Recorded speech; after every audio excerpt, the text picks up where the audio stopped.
just want to crawl in there and roll around with you. Oh, I didn't really. You are an angel.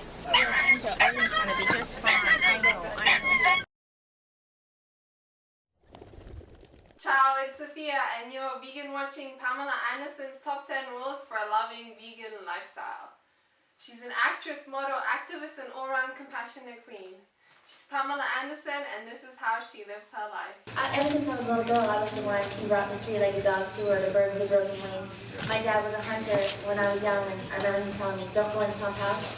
So of course I went to the pump house with all my girlfriends, and we were all traumatized because there was a deer hanging upside down, dead, no head, dripping into a bucket, and I completely panicked and convinced my father to never hunt again.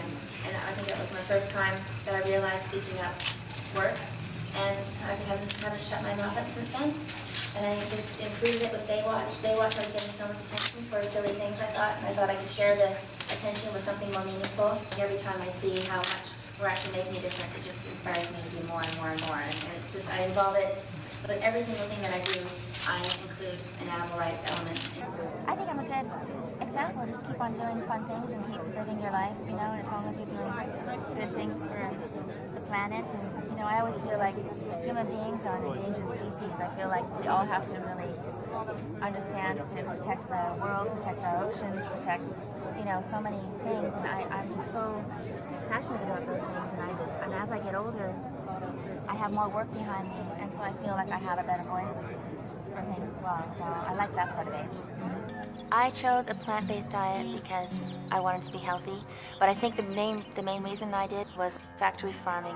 And the more I got involved, the more I realized how cruel it is to eat meat.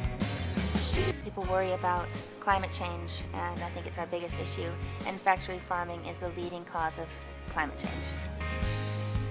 People put a lot of emphasis on protein at one point, and they realize they don't need as much protein as you think. I don't think I ever get tired, and I should be tired. I have 2 kids, I'm a single mom. Lots of animals roaming around and lots of things I'm doing and traveling, and I'm usually the last one, you know, that falls. I've got a lot of energy. You know, like we said, we're saving a lot of lives. I think it's very hopeful and encouraging to give people the chance to eat compassionately and make non-violent choices when it comes to their eating habits. Every woman wants to know, how did you get in shape for this shooting? I mean, you have such a beautiful face. I didn't try and get into shape. I think just lifestyle, being, you know, with my kids and running around with my dogs and working out a little bit, I guess. But I am vegan, so I think that helps me stay in shape. My grandfather was really into mythology and fairy tales and the environment, and I was really learned very early on that I had a lot of protection and that I was meant to maybe do something important for the planet and for the world. I felt really connected to the ocean.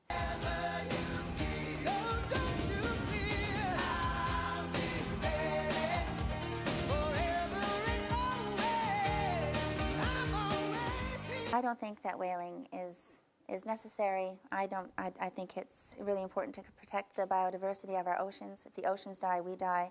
And I really do believe that they are an endangered species.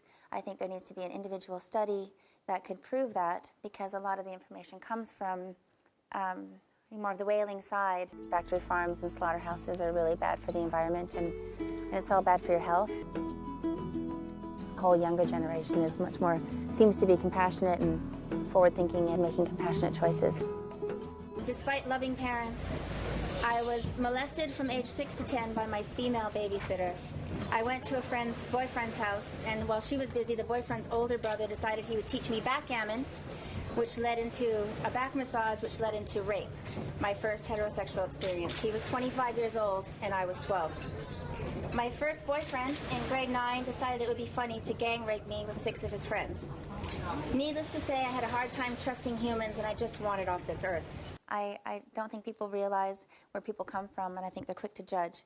I felt like I needed to kind of talk about it, and I thought, and I had some people close to me that were going through similar things, and I was trying to weigh out, should I really just bring this up, because I think it could help a lot of women, and I think I'm in a position where I can help people. I've been involved with PETA for 20 years, the People for the Ethical Which is an animal rights organization, yeah. Yes. Yeah. And we've traveled all over the world and created animal welfare laws where there were none before, so we've had a lot of success.